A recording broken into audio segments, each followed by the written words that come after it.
Good morning, and welcome to the Tesla Roundtable portion of the Gruber Morning Show. I'm Mark Schaffner, Good morning. My name is Victor Vianes.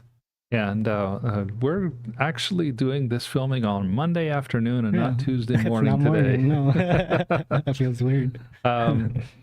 This is a special edition of the Roadster podcast. We've got just schedules, vacations, things like that have come up. So we are pre-recording this particular podcast.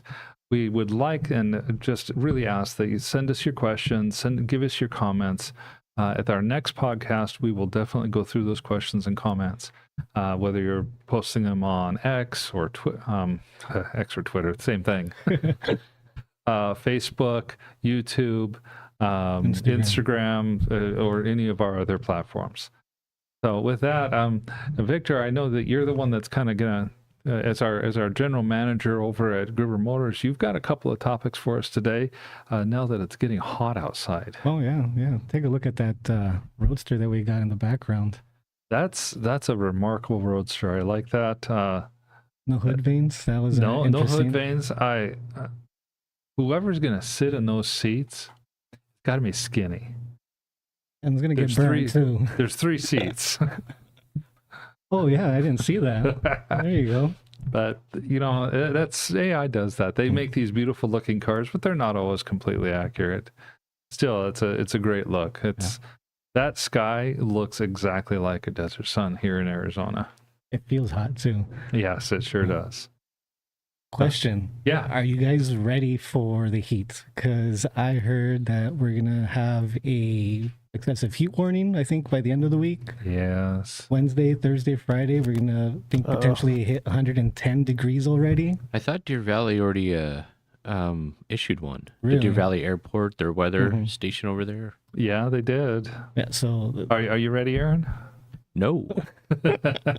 I'm still in my winter body. I have not have I don't have my summer body yet, so I'm going to struggle.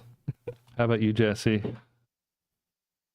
My AC works really good in my new apartment, so that's what I'm counting on. And I have a remote start in my car. Yep. Oh yeah, you're ready. Me? That's why I'm running away. I'm gonna start taking vacation time during the summer. Yeah, I'm running away. I'm going to the beach. Well, nice. Not only did I want to complain about our temperature and our heat here in Phoenix, but I wanted to talk about what customers are going to be seeing and expecting now that the temperature is going to be increasing, along with some components that are being affected because of the heat and, of course, of age, right? Sure. So before we get started, last week I received a call from one of our clients. She's from Naples, Florida. Okay. And she called me concerned because her pumps and fans were turning on more often than what she remembers. Okay. And her AC condenser fans up in the front now started kicking in. Okay. On. Sure. Okay. So she called me concerned, wanting to make sure that her vehicle was acting normal and okay. After reviewing the logs, the temperature, the data, and the environment, everything checked out to be fine. But the environment is a factor. Oh yeah. So her vehicle is in what was described as a small car garage with little to no ventilation. Okay. So she's probably experiencing some type of heat soak. So she now has placed some box fans in the garage to go ahead and prevent that and to gain some circulation. Sure.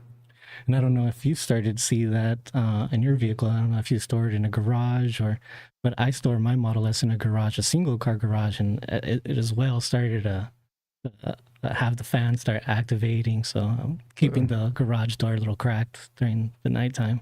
I don't have room in my garage for my son's business has kind of taken over the garage, so we have a 3-car garage that has 1 car space available to it. Oh wow! So my wife's Volvo gets that.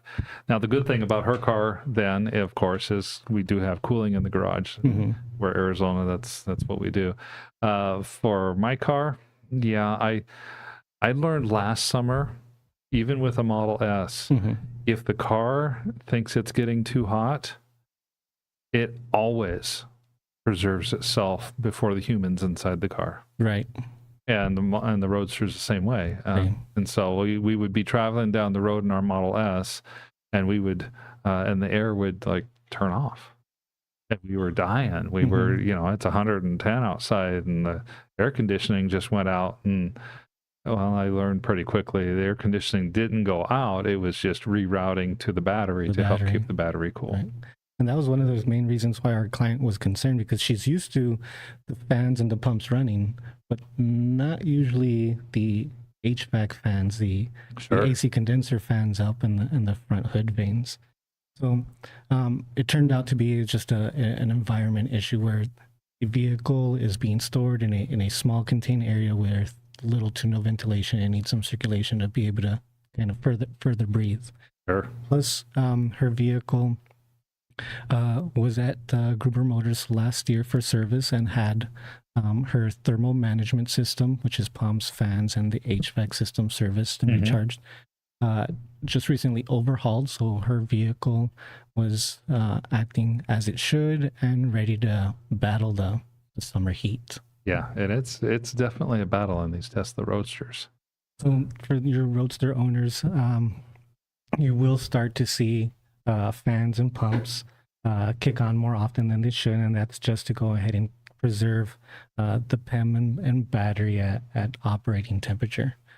This one customer claimed that she was losing about 10 miles of range per day because of the pumps and fans constantly kicking on. Yeah, and for her, I'll bet that was a little bit of a concern, because if I remember, she had a resistive cell in her car, and it was losing 20 to 30 miles a day due to the resistive cell. Right. And she was maybe nervous that it was starting to happen again. So loss of range is always a concern, and having your fans and pumps constantly running during the summer heat is always a concern. But she was glad to hear that her vehicle is acting as it should. And there's a couple of things that Roadster owners can go ahead and do to go ahead and ensure that your vehicle is prepped for summertime. Your thermal management system, the fans that run and cool off the heat sinks to the PEM, the fan that cools off the heat sinks to the drive unit, the duct that goes from those fans up to the PEM heat sinks. Those get old, dirty, so you want to ensure that they're inspected, cleaned, and or replaced, because those get dry, brittle, and get fissures. You don't want any escaping air that should potentially be going directly to your heat sinks. So we want to make sure that those have been inspected and replaced. So educate me and our viewers as well. So you have this tube that's going up into the PEM, and you're saying if it cracks, it's a bad thing, and it's bad because it would be getting extra heat from the drive unit going into the PEM, or not getting the right amount of air, or what is it? We'll not be getting the right amount of air that goes either to the heat sinks to the drive unit, or most importantly to the PEM, because the PEM is what drives the vehicle, and it's what gets hot and puts the vehicle into limp mode. Yeah, we want to make sure that fans are good, that the PEM duct that goes to the heat sinks has been inspected, cleaned, or replaced. And battery coolant pumps that keep the coolant circulating, that those have been serviced. You want to make sure that those are serviced within 5 years, or up to 5 years. And when they are replaced, ensure that the coolant system was properly purged and bled. We vacuum bleed our coolant system to ensure that there's no air left in the battery pack. It's just like on your ICE vehicles, you want to go ahead and properly bleed the coolant system. Sure. If not, you have air pockets and will create heat and overheat the motor, right? Same with the Roadster battery. You want to make sure that there's no air in the system. Sure. And in an ICE vehicle, it's easy.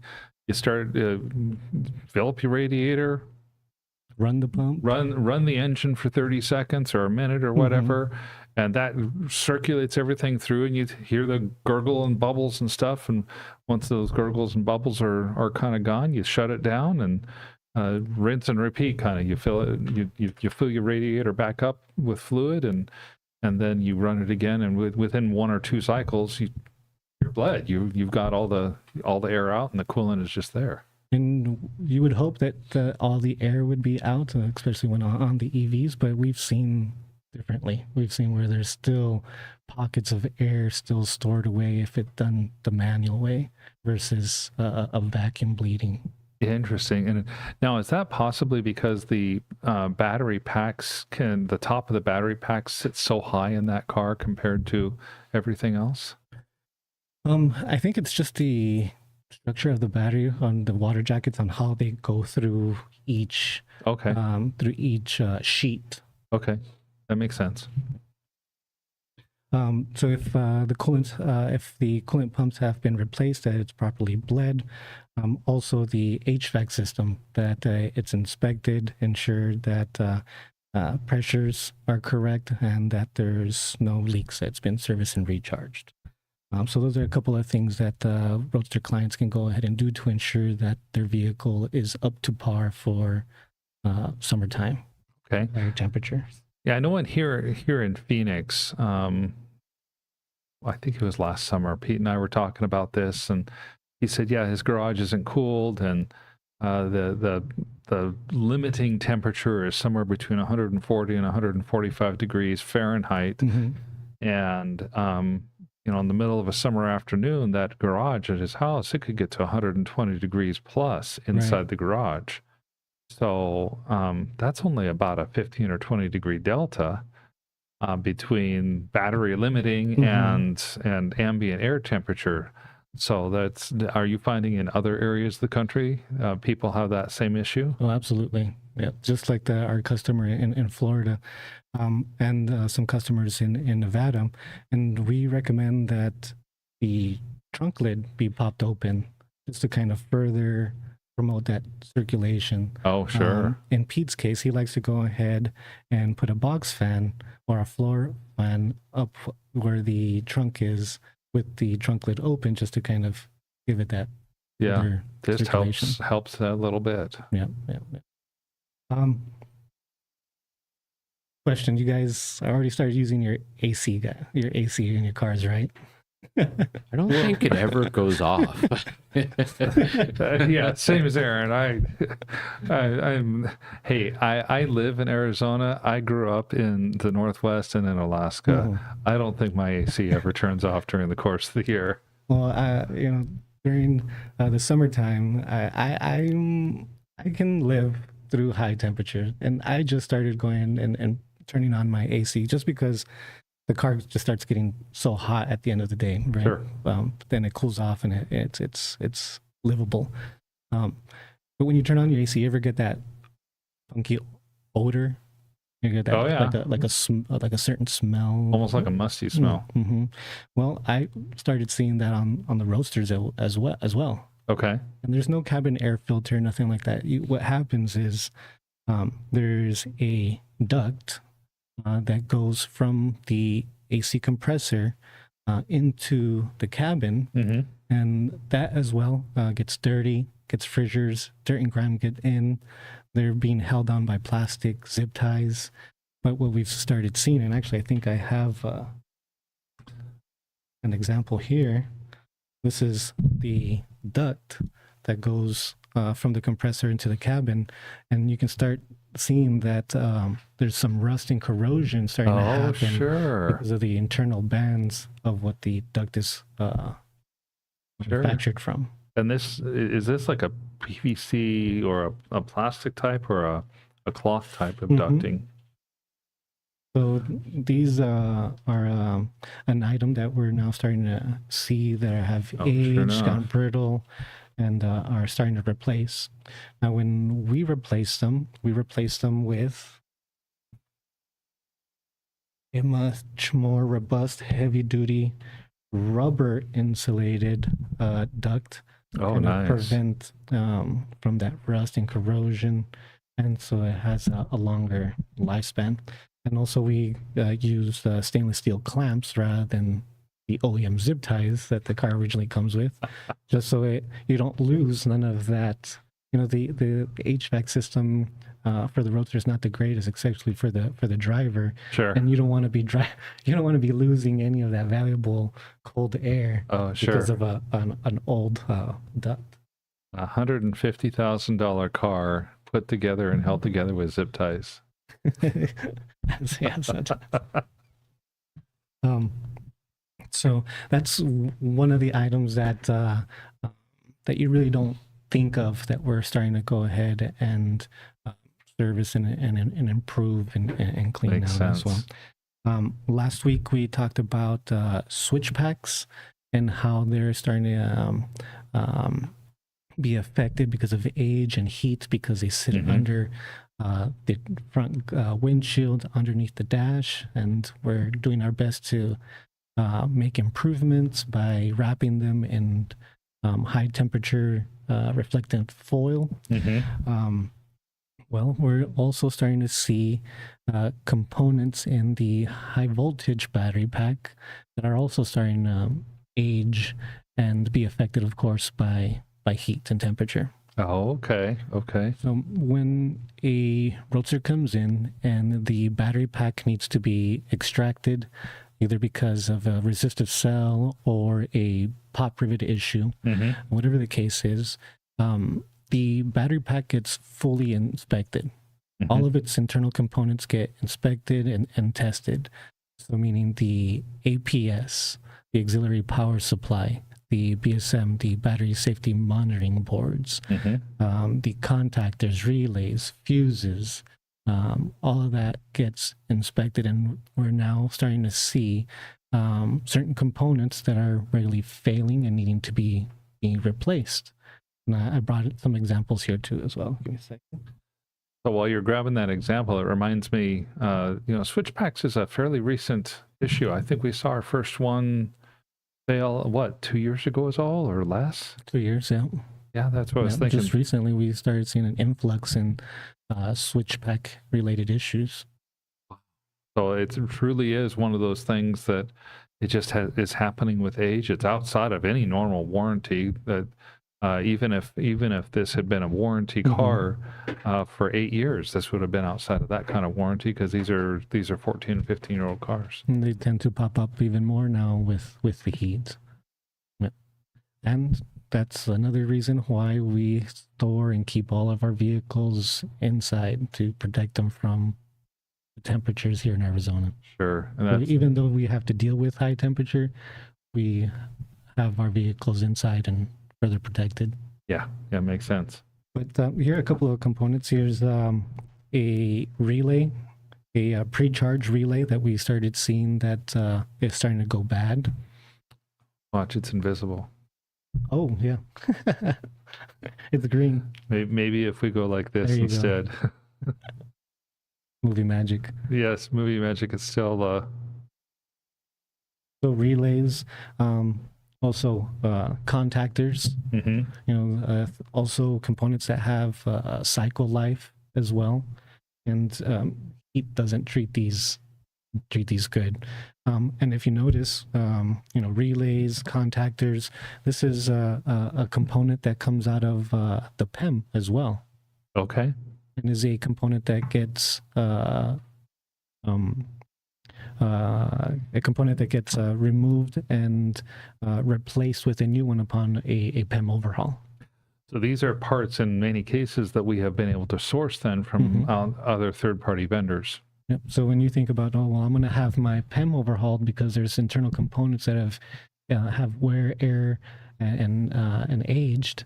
Those same components are found in your high voltage battery pack. I see. So when your vehicle comes into Gruber Motor Company and for whatever case or reason the battery pack needs to be dropped, they get inspected, tested, and have internal components replaced. Okay. And so this contactor is going to be one of those components that gets replaced. This relay is another one that the whole relay gets replaced, or are you desoldering and resoldering stuff? No, we source the relay itself and resolder to the board. Okay, so you're keeping the board because the board itself has its own circuitry, Yes, and you're just desoldering and resoldering the relay itself, which Yeah. is the black piece. absolutely. Oh, very interesting.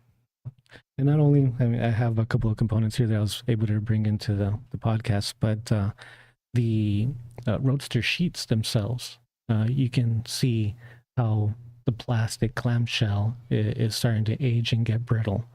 When you extract a Roadster sheet, that has some plastic tabs in the back where the B&B board, the battery management board, is held in place.